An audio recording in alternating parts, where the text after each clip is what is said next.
I got this puzzle quite a while ago, so don't worry about the state of the actual packaging because I ordered some stickers in this package. So essentially, I already opened it and then closed it so that I could do kind of an unboxing. Anyway, here's the bubble wrap.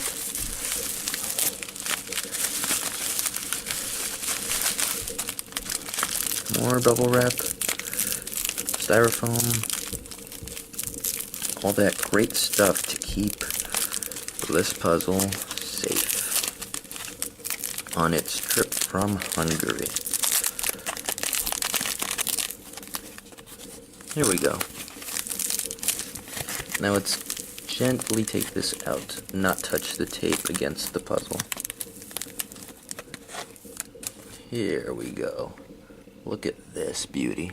Now you can see here the logo of Gregoire Pfennig, and here is Olivér Nagy's logo, Oliver's stickers. Anyway, I'm gonna pronounce his name as Greg now because I'm not sure how close I got to actually pronounce his name correctly, and I don't want to keep messing up. And you can see right here that they did actually make this for the Rubik's Cube World Championships in 2017 in Paris. They have a ton of other really awesome 2x2 mods available in the shop, so make sure to check it out. Now, on first impressions, I do notice that there is one, I think it's just one. Yeah, it's just this one. There is a single sticker that is kind of peeling. That is fine. Oliver did actually explain on his web shop that applying stickers to this twisted surface is really difficult, and I respect that. So I'll just add a little bit of clear super glue and this sticker will be all good. Let's take a look at the material. You can see it's FDM printed, so it has been sanded down. You can see right here. But not all of it, which is fine. I mean, this part doesn't need to be sanded down. So what I'm going to do now is glue this sticker into its proper place and then play with this for a bit. Then I'll go outside and tell you more of what I think about it.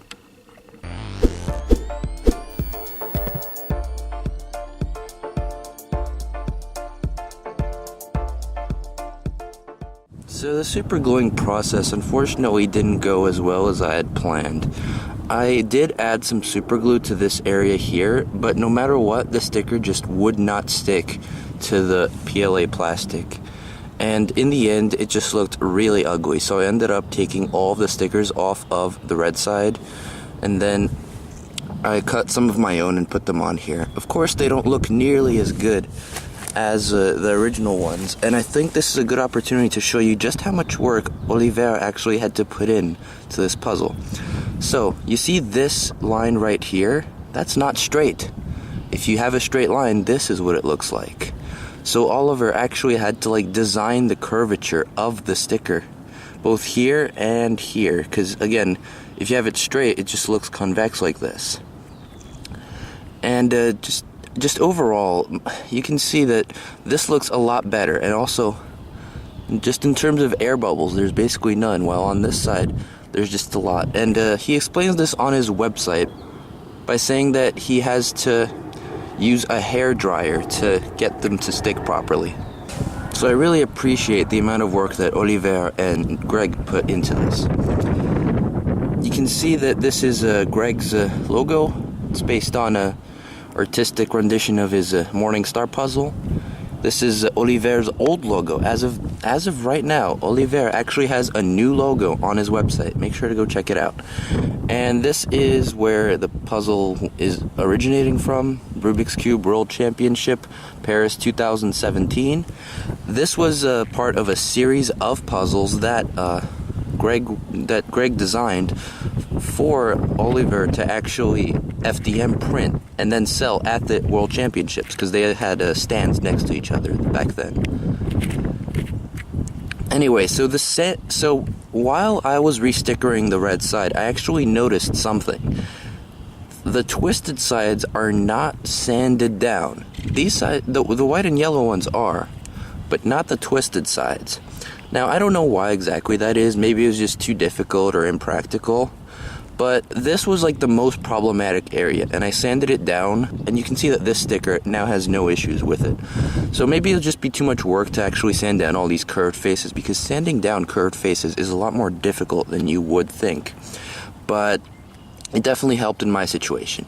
And what I'm definitely going to do is order a replacement set of red stickers from Olivér, and then I'll put them on myself, and then this will look good as new. Now this puzzle is FDM printed. FDM stands for Fused Deposition Modeling, which means that essentially layers of material are stacked on top of each other. Now I don't know whether he used this as the bottom, or if he used this internal side as the bottom, but it was definitely stacked up by going like this, like this, like this, like this, like this, or the other way up. Which is honestly, I think that's the best way to do it, because trying to print it like this with these uneven sides would just be quite a nightmare.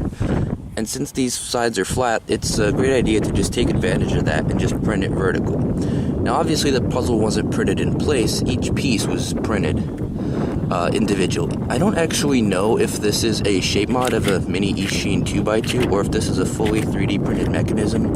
Greg, if you're watching, maybe you can clear that up in the comments.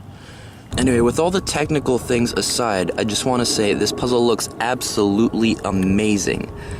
It's like they took the face and then just twisted it to get to the top, and it looks just astounding. I think this might be one of the best looking puzzles in my collection. Now sadly there aren't actually that many twisted puzzles produced. I know there's one by Calvin's puzzle called Iton's Twist, and that's 3x3, and there's also Iton's Fisher Twist, which is a Fisher cube. And then there's also the Twisted Skew by Chi. But I think that's it in terms of mass-produced puzzles. Twisted puzzles just look absolutely amazing. Like, look at this. Just look at it. So this wasn't the first twisted 2x2 that somebody made. The first one was this one by Santiago Canudo. And but Olivér wrote on his website that the difference is that on that one the faces all went inside, while on this one they go both outside and inside. So I guess that's an interesting distinction between the two puzzles. So let's see how this puzzle turns. It's not bad. You can definitely hear the 3D printed scratchiness, which I mean, that's unavoidable basically, unless you sand it down to an extreme level, and it's fine. It can get a little bit catchy, and it's definitely not a speed cube, no reverse corner cutting, and just minimal normal corner cutting. Obviously, it's not going to turn like something that's intended to be a speed cube. This is a Whit Eden 2x2, and the twisted one is actually quite a bit smaller, so you can see right here that the footprint of the twisted 2x2 is just in general smaller, which is fine. I personally don't actually like how big 2x2s have gotten, so I actually really like the smaller size that this puzzle has. In terms of cool things you could do with this, you know how on a normal 2x2 you can't really do a full checkerboard. Well, let's see if the same is true for this one.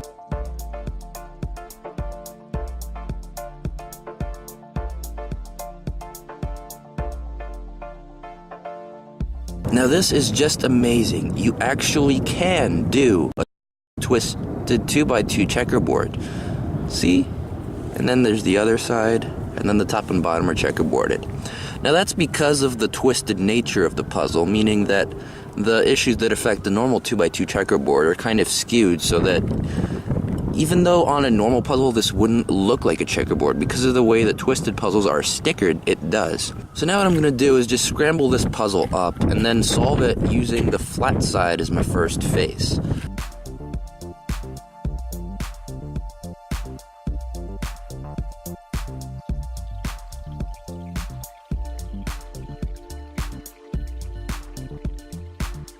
Alright, that looks thoroughly scrambled to me. Let's solve the yellow side first.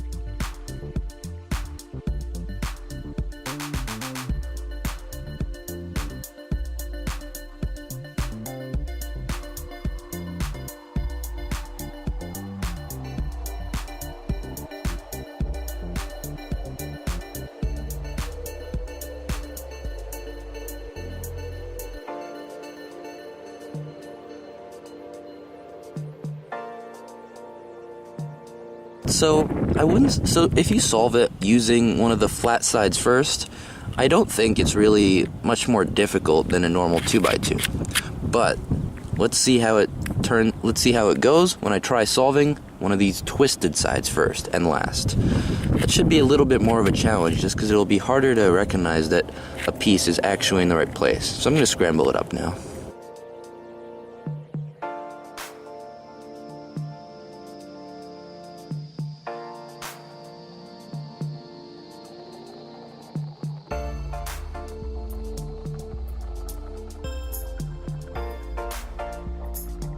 Alright, looks scrambled to me. Okay, so now we'll solve this side first.